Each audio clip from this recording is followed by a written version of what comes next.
Hello friends, welcome to share trader Kannada. Friends, ಈ ವಿಡಿಯೋದಲ್ಲಿ ICICI bank and Reliance results ಬಗ್ಗೆ ಮಾತಾಡ್ಕೊಳ್ಳೋಣ.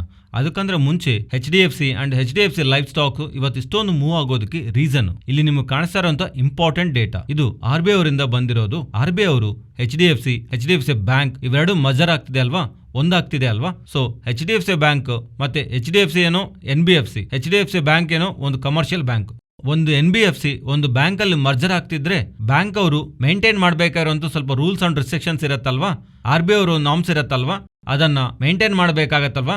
ಮತ್ತೆ HDFC ಅವರು ಇಷ್ಟೊಂದು ದೊಡ್ಡ NBFC ಬಂದು HDFC ಬ್ಯಾಂಕ್ ಅಲ್ಲಿ ಮರ್ಜ್ ಆಗ್ತಿದೆ ಅಂದ್ರೆ, ಕಂಬೈಂಡ್ ಆಗಿ ಫಾರ್ಮ್ ಆಗ್ತಿದೆ ಅಂದ್ರೆ HDFC ಬ್ಯಾಂಕ್ ಆಗಿರೋದ್ರಿಂದ, ಮತ್ತೆ ಆ ಬ್ಯಾಂಕ್ ನಾರ್ಮಲ್ ಆಗಿ ಕಮರ್ಷಿಯಲ್ ಬ್ಯಾಂಕ್ ಫಾಲೋ ಆಗ್ಬೇಕಾಗಿರುವಂತ ರೂಲ್ಸ್ ಇಡ್ತಾ ಇದ್ರೆ, ದೆನ್ HDFC ಬ್ಯಾಂಕ್ ಮರ್ಜ್ ಆಗೋ ಕಾರಣವಾಗಿ ಕ್ರಿಯೇಟ್ ಆಗ್ತಿರುವಂತ ಹ್ಯೂಜ್ ಬ್ಯಾಂಕ್ಗೆ ಇಶ್ಯೂ ಆಗುತ್ತಲ್ವಾ. ಅದರಿಂದ ಪ್ರಿಯಾರಿಟಿ ಸೆಕ್ಟರ್ ಲೆಂಡಿಂಗ್ PSL ಅಂತಾರೆ ಇದನ್ನ. ಲೈಕ್ ಎಷ್ಟುವರೆಗೂ ದೊಡ್ಡ ದೊಡ್ಡ ಕಂಪನೀಸು ಜಾಸ್ತಿ ಬಡ್ಡಿ ಎಲ್ಲಿ ಬರುತ್ತೆ ಅಲ್ಲೇ ಲೋನ್ಸ್ ಕೊಡೋದಲ್ಲ, ಅಗ್ರಿಕಲ್ಚರ್ಗೋಸ್ಕರ, ಹೌಸಿಂಗ್ಗೋಸ್ಕರ, ಎಜುಕೇಷನ್ಗೋಸ್ಕರ, ಈ ಥರ ಒಂದು ದೇಶ ಬೆಳೆಯೋದಕ್ಕೆ ಬೇಕಾಗಿರೋಂಥ ರಿಕ್ವೈರ್ಮೆಂಟ್ಸ್ ಇರುತ್ತಲ್ಲ, ಆ ಜಾಗದಲ್ಲೂ ಕಮ್ಮಿ ಬಡ್ಡಿಗಳನ್ನ ಚಾರ್ಜ್ ಮಾಡ್ತಾ ಲೋನ್ಸು ಪ್ರತಿಯೊಬ್ಬರಿಗೂ ಕೊಡಬೇಕನ್ನೋ ಥರ ಬ್ಯಾಂಕ್ಗೆ ಸ್ವಲ್ಪ ರಿಸ್ಟ್ರಿಕ್ಷನ್ಸು RBI ಕೊಡುತ್ತೆ. ಆ ಥರ ಇಟ್ಟಿಲ್ಲ ಅಂದರೆ ಯಾರೂ ಈ ಲೋ ಇಂಟ್ರೆಸ್ಟ್ ಚಾರ್ಜಸ್ ಬರುವಂಥ ಲೋನ್ಸ್ನ ಮೀಟ್ ಆಗಲ್ಲ. ಯಾವಾಗ್ಲೂ 13%, 14%, 15% ಬರುವಂಥ ಕಾರ್ಪೊರೇಟ್ ಲೋನ್ಸ್ಗೆ ಪ್ರತಿ ಬ್ಯಾಂಕು ಹೋಗ್ತಾ ಇರುತ್ತೆ. ಅದರಿಂದ ಪ್ರತಿಯೊಂದು bank RBI priority sector lending ಅನ್ನೋದು ಟಾರ್ಗೆಟ್ನ ಕೊಟ್ಟು ಈ housing loan, education loan and agriculture loan ಅನ್ನೋ ಒಂದು ಹೆಸರಿಂದ ಟಾರ್ಗೆಟ್ಸ್ನ ಕೊಡ್ತಿರತ್ತೆ. ಆದರೆ ಇದು NBFCಗೆ ಅಪ್ಲೈ ಆಗಲ್ಲ, ಮೀನ್ಸ್ HDFCಗೆ ಇದು ಅಪ್ಲೈ ಆಗಲ್ಲ. ಆದರೆ ಈಗ HDFC ಬಂದು HDFC ಬ್ಯಾಂಕಲ್ಲಿ ಮರ್ಜ್ ಆಗ್ತಿದೆ ಅಲ್ವಾ, ಅದರಿಂದ ಬರ್ತಿರೋಂಥ ಇಷ್ಟೊಂದು ದೊಡ್ಡ ಕ್ಯಾಪಿಟಲ್ ಮೇಲೆ ಪ್ರಿಯಾರಿಟಿ ಸೆಕ್ಟರ್ ಲೆಂಡಿಂಗ್ನ ನೋಡೋದು ಸರಿಯಿಲ್ಲ ಅಂತ.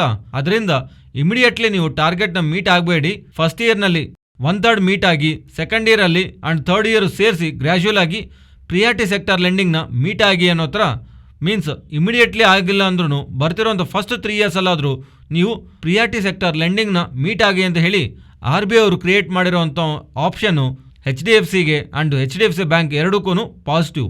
ಬಿಕಾಸ್ ಇವೆರಡೂ ಸೇರೇನೆ ಅಪ್ಕಮಿಂಗ್ ಡೇಸಲ್ಲಿ ಒಂದೇ ಎಂಟಿಟಿ ಆಗತ್ತಲ್ವಾ. ಅದರಿಂದ ಯಾವ ಪಾಸಿಟಿವ್ ನ್ಯೂಸ್ ಬಂದ್ರೂ ಇವೆರಡಕ್ಕೂ ಸೇರಿ ಅಪ್ಲೈ ಆಗುತ್ತೆ. ಅದರಿಂದ ಇಲ್ಲಿ ನಿಮಗೆ ಕಾಣಿಸ್ತಾ ಇರೋಂಥ ಇಂಟ್ರೆಸ್ಟಿಂಗ್ ಅಪ್ಡೇಟ್ ಇನ್ನೊಂದಿದೆ. ಇದು ತುಂಬ key particular for HDFC life related ಆಗಿ. ಇಲ್ಲಿಂದ ತುಂಬ ಟೈಮ್ ಬ್ಯಾಕ್ವರೆಗೂ ಹೇಗಿತ್ತು ಅಂದರೆ, HDFC ಲೈಫಲ್ಲಿ HDFC ಅವರು 48.65% ಪಾಲ್ನ ಹೋಲ್ಡ್ ಮಾಡ್ತಿದ್ದಾರೆ. ಆದರೆ ಪ್ರೀವಿಯಸ್ಲಿ RBI ಅವರು ಹೇಳಿದ್ದೇನು ಗೊತ್ತಾ, ಲೆಸ್ ದ್ಯಾನ್ 30% ತಗೊಂಡು ಬನ್ನಿ ಅಂದರೆ HDFC ಅವರು HDFC ಲೈಫಲ್ಲಿ ಹೋಲ್ಡ್ ಮಾಡ್ತಿರೋಂಥ 48.65% ಇಂದ ಲಿಟ್ರಲಿ ಒಂದು 19% ಹತ್ರ ಶೇರ್ಸ್ನ ಮಾರ್ಕೆಟ್ನಲ್ಲಿ ಸೆಲ್ ಮಾಡಬೇಕು. ಇಲ್ಲ ಅಂದರೆ ಯಾವುದಾದ್ರೂ ಒಂದು ದೊಡ್ಡ ಇನ್ವೆಸ್ಟರ್ಗೆ ಸೆಲ್ ಮಾಡಬೇಕು. ಸೊ ದಟ್ ಆವಾಗಂತೂ 30%ಗೆ ಬಿಲೋ ಬರುತ್ತೆ. ಮತ್ತೆ ಹೇಳಿ, HDFC ಲೈಫಲ್ಲಿ HDFC ಅವರು 19% ಹತ್ರ ಶೇರ್ನ ಯಾವುದೋ ಒಂದು ದಿವಸ ಮಾರ್ತಾ ಇರೋ ಒಂದು ನೆಗೆಟಿವಿಟಿ, ಸ್ಟಾಕ್ ಪ್ರೈಸ್ ಬೆಳೆದೇ ಇರೋದಕ್ಕೆ ಒಂದು ನೆಗೆಟಿವ್ ಫ್ಯಾಕ್ಟರ್ ಆಗಿತ್ತು ಇಷ್ಟು ದಿವಸ. ಆದರೆ ಇದೇ ಒಂದು ವಿಷಯ HDFCಗೆ ಒಂದು ಅನ್ಸರ್ಟನಿಟಿ ಆಗಿ ಇತ್ತು. ಆದರೆ ಈಗ RBI ಅವರು ಹೇಳ್ತಿರೋದು HDFC ಅಂಡ್ HDFC ಬ್ಯಾಂಕ್ ಎರಡೂ ಸೇರಿ ಫಾರ್ಮ್ ಆಗ್ತಿರೋಂಥ ಮರ್ಜರ್ ಎಂಟಿಟಿ ಇದೆ ಅಲ್ವಾ, ಆ ಮರ್ಜರ್ ಎಂಟಿಟಿ HDFC ಲೈಫಲ್ಲಾದರೂ ಆರ್ HDFC ಎರ್ಗೋಲಾದರೂ ಮೋರ್ ದ್ಯಾನ್ 50% ಮೇಲೆ ಇನ್ಕ್ರೀಸ್ ಮಾಡ್ಕೋಬಹುದು. ಲೆಸ್ ದ್ಯಾನ್ 30% ತಗೋಬರ್ಬೇಕಾಗಲ್ಲ. ಈ ಸಲ ಹೇಳ್ತಿರೋದು ಮೋರ್ ದೆನ್ 50% ಇಟ್ಕೋಬಹುದು ಅಂತ ಹೇಳ್ತಾ ಇರೋದು. ಎಕ್ಸಿಸ್ಟಿಂಗ್ ಆಗಿ ಅವ್ರ ಹತ್ರ ಇರುವಂಥ 48.65% ಶೇರ್ಗೆ ಇನ್ನು ಸ್ವಲ್ಪ ಜಾಸ್ತಿ ಮಾಡ್ಕೊಳ್ಳಿ ಅಂತ ಮೋರ್ ದೆನ್ 50% ಶೇರ್ನ HDFC ಲೈಫ್ ಅವರು ಹೋಲ್ಡ್ ಮಾಡಿದ್ರೆ ಏನಾಗುತ್ತೆ, HDFC ಲೈಫ್ ಅನ್ನೋದು ಒಂದು ಡೈರೆಕ್ಟ್ ಸಬ್ಸಿಡರಿ ಆಗುತ್ತೆ. ಸೊ ದಟ್ HDFC ಅವರಿಗೆ ಸಂಬಂಧಿಸಿರುವ ಕಸ್ಟಮರ್ಸ್ಗೆ ಅಂಡ್ HDFC ಲೈಫ್ ಇನ್ಶೂರೆನ್ಸ್ ಸಂಬಂಧಿಸಿರೋ ಪ್ರಾಡಕ್ಟ್ಸ್ನ ಕ್ರಾಸ್ ಸೆಲ್ ಮಾಡಿ ಇವರು ಇನ್ನೂ ಒಳ್ಳೆ ಇನ್ಕಮ್ನ ಜನರೇಟ್ ಮಾಡ್ಕೋಬಹುದು.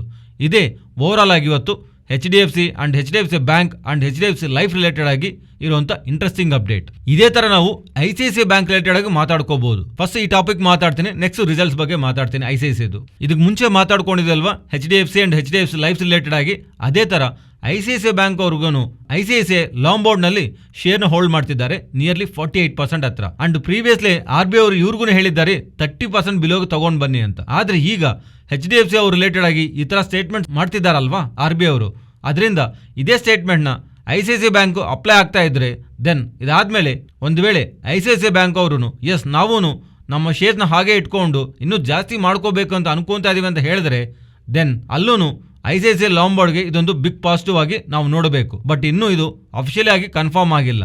ಅದರಿಂದ as of now HDFC bank and HDFC life related ಆಗಿರುವಂಥ ಇಂಟ್ರೆಸ್ಟಿಂಗ್ ಕಾಮೆಂಟ್ಸ್ ಇವು. ಈಗ ICICI ಬ್ಯಾಂಕ್ ನಂಬರ್ಸ್ ಬಗ್ಗೆ ಮಾತಾಡ್ಕೊಳ್ಳೋಣ. ಫ್ರೆಂಡ್ಸ್, ನಂಬರ್ಸ್ ಮಾತಾಡ್ಕೊಳ್ಳೋಕೆ ಮುಂಚೆ ಇಯರ್ ಸ್ಟಾರ್ಟಿಂಗ್ ಇಂದ ಇಲ್ಲಿವರೆಗೂ ICICI ಬ್ಯಾಂಕು ನೀವು ಸ್ಟಾಕ್ ಗಮನಿಸಿದ್ರೆ ಇಯರ್ ಸ್ಟಾರ್ಟಿಂಗ್ ಎಲ್ಲಿತ್ತೋ ಪ್ರೈಸು ಈಗಲೂ ಅಲ್ಲೇ ಇದೆ. ಇದು ಏನಕ್ಕೆ ಹೇಳ್ತಿದ್ದೇನೆ ಅಂದರೆ ಈ ಸಲ ರಿಸಲ್ಟ್ ಚೆನ್ನಾಗೇ ಬಂದಿದೆ. ಆದರೆ ಲಾಸ್ಟ್ 3 to 4 ಮಂತ್ಸಿಂದಾನು ಸ್ಟಾಕು ICICI ಬ್ಯಾಂಕ್ ಸ್ಟಾಕ್ ದೊಡ್ಡದಾಗಿ ಪರ್ಫಾರ್ಮ್ ಮಾಡ್ತಿಲ್ಲ. ಸರಿ, ಇವ್ರ ನಂಬರ್ಸ್ ಬಗ್ಗೆ ಈಗ ಮಾತಾಡ್ಕೊಳ್ಳೋಣ. Net interest margins all time high ಅಲ್ಲಿ ಬಂದಿದೆ 4.9% ಹತ್ರ. And even domestic net interest margins 5%. ಇಲ್ಲಿವರೆಗೂ ಯಾವಾಗ್ಲೂ 5% ಅಂಡ್ ನೆಟ್ ಇಂಟ್ರೆಸ್ಟ್ ಇನ್ಕಮ್ ಇತ್ತು. ನೋಡಿದ್ರಲ್ವಾ, ಈ ಸಲ NIA ಟಾಪ್ ಸೈಡ್ ಅದು ಇಯರ್ ಕಂಪಾರಿಸನ್ ಅಲ್ಲಿ ಬಂದಿರೋ ಗ್ರೋತ್ ಲಾಸ್ಟ್ 8 years ನಲ್ಲಿ best and highest ever profits ಇವರು ಪೋಸ್ಟ್ ಮಾಡಿದ್ದಾರೆ ಈ ಸಲ. And ROE 2.4 and ROA 18.9% and gross non performing assets ಅನ್ನು 33 quarters ಬೆಸ್ಟ್. ಅಂಡ್ ಟೋಟಲಿ ಇಲ್ಲಿವರೆಗೂ ಮಾತಾಡ್ಕೊಂಡಿರೋದು super positive. And yes negatives ಇದೆ. ಡಿಪಾಸಿಟ್ಸ್ ಇಯರ್ ಕಂಪಾರಿಸನ್ ಅಲ್ಲಿ 11% ಡ್ರಾಪ್ ಆಗಿದೆ. ಅಂಡ್ ಅಪ್ಕಮಿಂಗ್ ಟೈಮ್ಸ್ ಅಲ್ಲಿ ನೆಟ್ ಇಂಟ್ರೆಸ್ಟ್ ಮಾರ್ಜಿನ್ಸ್ ಇದಕ್ಕೆ ಮುಂಚೆ ಅನ್ಕೊಂಡಿರೋ ಹಾಗೆ 4.9%ಗೆ ಸ್ವಲ್ಪ ಡಿಕ್ಲೈನ್ ಆಗ್ತಿರೋ ತರ ಕಮೆಂಟ್ಸ್ ಬರ್ತಿದೆ. But over all net to net ಇವ್ರ ನಂಬರ್ಸ್ ಎಲ್ಲಾನು ಕಂಪೇರ್ ಮಾಡ್ತಿದ್ರೆ ICICI ಬ್ಯಾಂಕ್ ಅವರಂತೂ ಎಕ್ಸ್ಪೆಕ್ಟೇಷನ್ಸ್ನ ಬೀಟ್ ಮಾಡ್ತಿರೋ ನಂಬರ್ಸ್ನ ಪೋಸ್ಟ್ ಮಾಡಿದ್ದಾರೆ. ಅಂಡ್ ಅಗೈನ್ ಅವರ ಒಳ್ಳೆ ನಂಬರ್ಸ್ನ ಪೋಸ್ಟ್ ಮಾಡಿದ್ದಾರೆ. ಆದರೆ ಇಯರ್ ಸ್ಟಾರ್ಟಿಂಗಿಂದ ಇಲ್ಲಿವರೆಗೂ ಸ್ಟಾಕು ದೊಡ್ಡದಾಗಿ ಮೂವ್ ಆಗಿಲ್ಲ. ಸೊ ಅದರಿಂದ ಅಪ್ಕಮಿಂಗ್ ಟೈಮ್ಸಲ್ಲಿ ಬ್ಯಾಂಕಿಂಗ್ ಇಂಡೆಕ್ಸ್ ನೆಕ್ಸ್ಟ್ ರಿಲೇಟೆಡ್ ಆಗಿ ಏನಾದರೂ ಪಾಸಿಟಿವ್ ಆಗಿ ಕಂಟಿನ್ಯೂ ಆಗ್ತಿದ್ರೆ ದೆನ್ ಆವಾಗ ICICI ಬ್ಯಾಂಕು ಲೀಡ್ ಮಾಡೋದಕ್ಕೆ ಪಾಸಿಬಿಲಿಟಿ ಇದೆ. ನೆಕ್ಸ್ಟ್ ಕೊನೆಯದಾಗಿ ರಿಲಯನ್ಸ್ ರಿಟೇಲ್ಸ್ ಬಗ್ಗೆ ಮಾತಾಡ್ಕೊಳ್ಳೋಣ. ಆದರೆ ರಿಲಯನ್ಸ್ ಇಂಡಸ್ಟ್ರಿ ಅಂದ್ರೆ ಒಂದು ಬಿಸ್ನೆಸ್ ಅಲ್ಲ ಇವರಿಗೆ ಆಯಿಲ್ ಟು ಕೆಮಿಕಲ್ ಬಿಸ್ನೆಸ್ ಇದೆ, ರಿಲಯನ್ಸ್ ರಿಟೈಲ್ ಇದೆ, ರಿಲಯನ್ಸ್ ಜಿಯೋ ಇದೆ. ಈ ಥರ ಡಿಫ್ರೆಂಟ್ ಸೆಗ್ಮೆಂಟ್ಸ್ ಅಲ್ಲಿ ಇವರು ಬಿಸ್ನೆಸ್ನ ರನ್ ಮಾಡ್ತಿದ್ದಾರಲ್ವಾ. ಇಂಡಿವಿಜುವಲಿ ಒಂದೊಂದು ಬಿಸ್ನೆಸ್ ರಿಸಲ್ಟ್ಸ್ ಬಂದ ಮೇಲೆ ಸ್ಟಾಕ್ ರಿಯಾಕ್ಟ್ ಆಗಿದೆ. ಬಟ್ ಇಂಡಿವಿಜುವಲಿ ಒಂದೊಂದು ಬಿಸ್ನೆಸ್ ನಲ್ಲೂ ಬೆಸ್ಟ್ ಆಗಿ ಪರ್ಫಾರ್ಮ್ ಮಾಡಿರುವಂಥ ಬಿಸ್ನೆಸ್ ಏನು ಗೊತ್ತಾ, ಆಯಿಲ್ ಟು ಕೆಮಿಕಲ್ ಬಿಸ್ನೆಸ್ನ. ಹೇಗೆ ಹೇಳ್ತಿದ್ದೇನೆ ಅಂದರೆ ಅವರ ಮಾರ್ಜಿನ್ಸ್ನ ಗಮನಿಸಿ. Last time 9.6% means less than double ಡಿಜಿಟ್ನಲ್ಲಿ ಅವರ ಮಾರ್ಜಿನ್ಸ್ ಇದ್ದರೆ ಈಗ 12.7% ಇವರು ಮಾರ್ಜಿನ್ಸ್ನ ತಗೊಂಡು ಬಂದಿದ್ದಾರೆ. ಆಪರೇಟಿಂಗ್ ಪ್ರಾಫಿಟನ್ನು ಆಯಿಲ್ ಟು ಕೆಮಿಕಲ್ ಬಿಸ್ನೆಸ್ನಲ್ಲಿ 17% ಗ್ರೋತ್ ಆಗಿದೆ. ಎಂಟೈರ್ ರಿಸಲ್ಟ್ಸ್ ನೋಡಿದಾಗ ಸರ್ಪ್ರೈಸ್ ಆಗಿ ಮಾಡ್ತಿರೋಂಥ ಎಲಿಮೆಂಟ್ ಯಾವುದಾದ್ರೂ ಇದೆಯಾ ಅಂದರೆ oil to chemical business. Yes, Jio ಸ್ವಲ್ಪ ವೀಕ್ ಆಗೇ ಇರುತ್ತೆ ಅಂತ ಅನ್ಕೊಂಡಿದ್ರು ಅಂಡ್ ಎಕ್ಸ್ಪೆಕ್ಟೇಷನ್ ಪ್ರಕಾರನೇ ಅಲ್ಲಿ ನಂಬರ್ಸ್ ಇತ್ತು. ಅಂಡ್ ಆರ್ಪೋನು ಆವರೇಜ್ ರೆವೆನ್ಯೂ ಪರ್ ಯೂಸರ್ನು ಜಿಯೋ ರಿಲೇಟೆಡ್ ಆಗಿ 7% ಇಯರ್ನಲ್ಲಿ ಗ್ರೋತ್ ಇರೋದು. ಓವರ್ ಆಲ್ ನಂಬರ್ಸ್ ಅಂತೂ ಎಕ್ಸ್ಪೆಕ್ಟೆಡ್ ಇನ್ಲೈನ್ನಲ್ಲೇ ಇದೆ. ಅಂಡ್ ಹೈಲೈಟ್ಸು ನಮಗೆ ಫೈನಾನ್ಷಿಯಲ್ ಪ್ಲಾಟ್ಫಾರ್ಮ್ಸ್ ಅಲ್ಲಿ ಕಾಣಿಸ್ತಾನೆ ಬರ್ತಿವೆ. ಹೈಯೆಸ್ಟ್ ಎವರು ಕ್ವಾರ್ಟರ್ಲಿ ಪ್ರಾಫಿಟ್ ಯಾವಾಗಲೂ ಇಲ್ದಿರೋ ತರ ಕ್ವಾರ್ಟರ್ಲಿ ಪ್ರಾಫಿಟ್ ಬಂದಿರೋ ತರ. ಬಟ್ ನಮಗೆ ಟ್ಯಾಕ್ಸ್ ರಿಲೇಟೆಡ್ ಆಗಿ ನಡೆದಿರುವಂಥ ಅಡ್ಜಸ್ಟ್ಮೆಂಟು ಪ್ರಾಫಿಟ್ ಸ್ವಲ್ಪ ಎವಿಲೇಟ್ ಆಗಿರುವಂಥ ವಿಷಯನ ಜ್ಞಾಪಕ ಇಟ್ಕೊಳ್ಳಿ. ಅಂಡ್ ರಿಲಯನ್ಸ್ ಅವರು ರಿಸಲ್ಟ್ಸ್ ಪೋಸ್ಟ್ ಮಾಡಿದ ಮೇಲೆ ಜಫ್ರೀಸ್ ಅವರು, JP Morgan ಅವರು, ಗೋಲ್ಡ್ಮ್ಯಾನ್ ಸ್ಯಾಕ್ಸ್ ಅವರು, Kotak institution equity and CLSA ಅವರು ಬೈ ರೇಟಿಂಗ್ ಕೊಡ್ತಾ ಅಂಡ್ ಇಲ್ಲಿಂದ ಹೈಯರ್ ಸೈಡ್ಗೆ ಅಪ್ ಸೈಡ್ಗೆ ಒಳ್ಳೆ ಟಾರ್ಗೆಟ್ನ ಕೊಡ್ತಾ ಇರೋದು ಸ್ಟಾಕ್ ಇವತ್ತು ಪಾಸಿಟಿವ್ನಲ್ಲಿ ಎಂಡ್ ಆಗ್ತಿರೋಂಥ ಬ್ಯಾಕ್ ಇರೋಂಥ ಇಂಟ್ರೆಸ್ಟಿಂಗ್ ರೀಸನ್. ಫ್ರೆಂಡ್ಸ್, ರೀಸೆಂಟ್ ಟೈಮ್ಸಲ್ಲಿ ಸ್ಟಾಕ್ ಕರೆಕ್ಟ್ ಆಗಿದೆ ಅಲ್ವಾ. ಈವನ್ ಈ ರಿಸಲ್ಟ್ಸ್ ಆದಮೇಲೂ ಎಕ್ಸ್ಟ್ರಾರ್ಡಿನರಿ ಆಗೇನು ಸ್ಟಾಕ್ ಮೂವ್ ಆಗಿಲ್ಲ. 52 ವೀಕ್ ಹೈಗೆ ದೂರದಲ್ಲಿ ಇದೆ. ಇವರ ಎಂಟೈರ್ ಬಿಸ್ನೆಸ್ ಇವರು ಮೇಂಟೈನ್ ಮಾಡ್ತಿರೋಂಥ ಡೆಟ್ ಮೀನ್ಸ್ ಇವರ ಸಾಲಗಳು ಸ್ವಲ್ಪ ಎಲಿವೇಟೆಡ್ ಆಗಿ ಇರುತ್ತೆ. ಬಟ್ ಇವರ ಬಿಸ್ನೆಸ್ ರಿಲೇಟೆಡ್ ಆಗಿ ಮಾರ್ಕೆಟ್ ಗ್ರೋತು ಮೊಮೆಂಟಮು ಪಾಸಿಟಿವ್ ಆಗಿ ಎಕ್ಸ್ಪೆಕ್ಟ್ ಮಾಡ್ತಿದೆ. ಅಂಡ್ ಎಕ್ಸ್ಪೆಕ್ಟ್ ಮಾಡಿರೋಂಥ ರಿಸಲ್ಟ್ಸ್ ಇವರು ಟೈಮ್ ಟು ಟೈಮ್ ಡೆಲಿವರಿ ಮಾಡ್ತಾನೆ ಬರ್ತಿದ್ದಾರೆ. ಅದರಿಂದಾನೇ ಇವರ ಡೆಟ್ನ ಮಾರ್ಕೆಟ್ ನೆಗ್ಲೆಕ್ಟ್ ಮಾಡ್ತಾ ಇವರ ಗ್ರೋತ್ ಮೇಲೇನೆ ಸ್ಟ್ರಾಂಗ್ ಪಾಸಿಟಿವ್ ವ್ಯೂನ ಮೇಂಟೈನ್ ಮಾಡ್ತಿದೆ. ಅದರಿಂದಾನೇ ಕಾನ್ಸ್ಟೆಂಟ್ ಆಗಿ ರಿಲಯನ್ಸ್ ಇಂಡಸ್ಟ್ರಿ ಡೀಸೆಂಟ್ ರಿಸಲ್ಟ್ಸ್ನ ಕೊಡ್ತಾ ಬರ್ತಿದೆ. ಅಂಡ್ ಇವನ್ ಇವರ ರಿಸಲ್ಟ್ಸ್ ಆದ್ಮೇಲೂ ಇವರೆಲ್ಲರೂ ಕೊಡ್ತಿರೋಂಥ ಟಾರ್ಗೆಟ್ಸ್ ಅನ್ನು ಪ್ರೆಸೆಂಟ್ ಇರೋಂಥ 52 ವೀಕ್ ಲೋಗೆ ಹತ್ತಿರದಲ್ಲಿರುವಂಥ ಪ್ರೈಸಿಂದ ಆನ್ ಹೈಯರ್ ಸೈಡ್ 52 ವೀಕ್ ಹೈಗೆ ನಿಯರ್ ಆಗಿ ಇವರು ಮೋಸ್ಟ್ಲಿ ಟಾರ್ಗೆಟ್ಸ್ನ ಕೊಡ್ತಾ ಇರೋದು. ಒಳ್ಳೆ ರಿಸಲ್ಟ್ಸು ಅಂಡ್ ಸ್ಟಾಕ್ ರಿಲೇಟೆಡ್ ಆಗಿ ರೀರೇಟಿಂಗು ಮಲ್ಟಿಪಲ್ ಬ್ರೋಕರ್ಸಿಂದ ಕಾಣಿಸ್ತಾ ಇರೋದ್ರಿಂದ ನಿಯರ್ ಟರ್ಮ್ ಪ್ರೈಸ್ ಸ್ಟೆಬಿಲಿಟಿಗೆ ಒಂದು ರೀಸನ್ ಆಗಿ ಕಾಣಿಸ್ತಾ ಇದೆ. ಫ್ರೆಂಡ್ಸ್, ಈ ವಿಡಿಯೋದಲ್ಲಿ ನಾವು ಶೇರ್ ಮಾಡ್ತಿರೋಂಥ ಕಂಟೆಂಟ್ ವ್ಯಾಲ್ಯೂಬಲ್ ಆಗಿದ್ದರೆ ತಪ್ಪದೇ ನಮ್ಮ ಚಾನಲ್ನ ಲೈಕ್ ಮಾಡಿ. ಆ್ಯಂಡ್ ನೀವಿನ್ನೂ ಟೆಲಿಗ್ರಾಮ್ನಲ್ಲಿ ಜಾಯ್ನ್ ಆಗಿಲ್ಲ ಅಂದರೆ ಮಾರ್ಕೆಟ್ ಅಪ್ಡೇಟ್ಸ್ ಪಡೆಯಬೇಕಂದ್ರೆ ನಮ್ಮ ಶೇರ್ ಟ್ರೇಡರ್ ಕನ್ನಡ ಗ್ರೂಪಲ್ಲಿ ಜಾಯ್ನ್ ಆಗ್ಬೋದು. ಇದು ನೀವು ಜಾಯ್ನ್ ಆಗಬೇಕಂದ್ರೆ ಫಸ್ಟ್ ಕಮೆಂಟ್ ಲಿಂಕಲ್ಲಿ ನಮ್ಮ ಟೆಲಿಗ್ರಾಮ್ ಗ್ರೂಪ್ದು ಲಿಂಕ್ ಕೊಟ್ಟಿರ್ತೀನಿ. ನೀವು ಅದನ್ನು ಕ್ಲಿಕ್ ಮಾಡೋದ್ರ ಮೂಲಕ ನೀವು ಡೈರೆಕ್ಟಾಗಿ ಗ್ರೂಪಲ್ಲಿ ಜಾಯ್ನ್ ಆಗ್ಬೋದು.